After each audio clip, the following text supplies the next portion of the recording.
Hi, I'm William Stewart, co-founder of Teleios. Welcome back to our verse-by-verse study on the book of Mark. We are heading towards the cross. Christ has prayed in the Garden of Gethsemane. He's been arrested. And now in the early morning hours, we're not sure quite what time, he's taken before the high priest, Caiaphas, and his father-in-law, Annas, who is the former high priest. And this will be the first of a number of pseudo-legal proceedings throughout this early morning. So the high priest was there, the chief priests, these were the sub-priests over various functions around the temple, elders, otherwise the elite leadership of Israel, and the scribes, the lawyers, the expert in the law. Verse 54, Peter followed from afar. So we know what's going to happen to Peter in terms of his denial, but he was at least brave enough to be there looking far off. We don't know about the other disciples. We assume that they fled, but again, we don't know. Summarizing a little bit, the council, chief priest sought for witnesses. Somebody please come and accuse Christ, something with which we can charge him as serious and turn him over to the Roman authorities and execute him. And they for many were false witnesses against him, and they didn't agree with each other. So there arose one false witness saying, that Christ said, I will destroy this temple made with hands with 3 days. I will build another without hands. So they're thinking that he's going to destroy the temple. And this comes from John 2. And again, they just didn't agree with each other. So it was looking bad. There was obviously a lot of false witnesses. The high priest then stood up, maybe looking for an easier avenue of escape. In verse 60, don't you have anything to say? Are you the Christ, the Messiah? Otherwise, the appointed one who would come and be king, the anointed one who would come and be king that was promised in the Old Testament, the Son of the Blessed, otherwise Son of God. And Jesus said, I am. Slightly different wording for the other Gospels, but it all really means the same. I am. Now, that's a big deal because he hasn't said that before. He's let other people say it.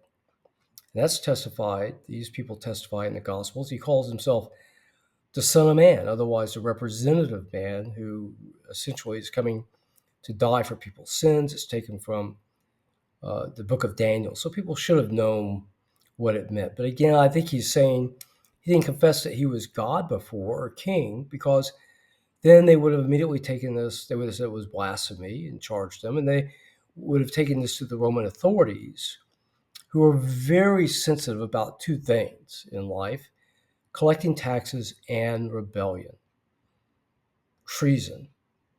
And so then they would have charged Christ with treason, sedition, because he said he was king, even though it was a heavenly king. They wouldn't have understood that.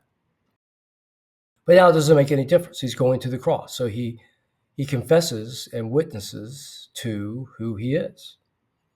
I'm God. I'm the Son of God. I'm Messiah. And you shall see him sitting on the right hand of power and coming in the clouds of heaven. Otherwise, you'll see him ascended, sitting at God's right hand. I guess when you are being judged for your sin, O Pharisees and scribes and all the leaders, and I will come again in glory. And the high priest tore their clothes and said, why do we defer the witnesses? And they said, this is blasphemy, not yet treason, because they haven't gone before the Roman authorities, but the priests dealt with religious affairs, and this would be blasphemy. And they spat on him, and they covered his face and buffeted him, and said to him, prophesy. And the servants did strike him with palms of their hands. So they beat him and mocked him. Now, this is a terrible scene, not only for the abuse that Christ is undergoing, but it was also illegal. And this was first brought to my attention by Dr. Paul Weaver of Dallas Theological in his very fine podcast on Bible theology matters. And Jewish law prohibited trials to be held at night, to be held during Passover, to lack formal charges and witnesses. All the witnesses were false; they couldn't agree with each other, and so false witness, of course, was also prohibited. So there were no witnesses, basically. A verdict that was pronounced the same day. Basically, the accused had an opportunity to go through the streets of Jerusalem announcing his plight and seeking witnesses to help him.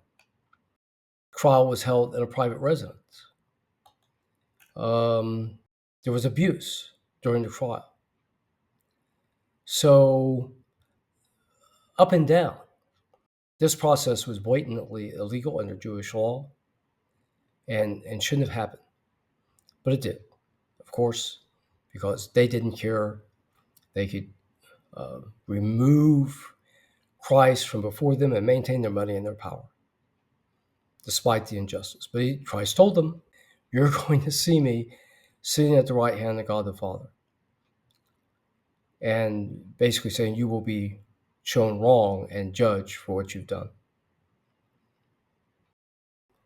Terrible scene. Okay, we'll continue with this process next time. At the end of Mark 14, we might be able to start 15. Glad you're here today, walking through this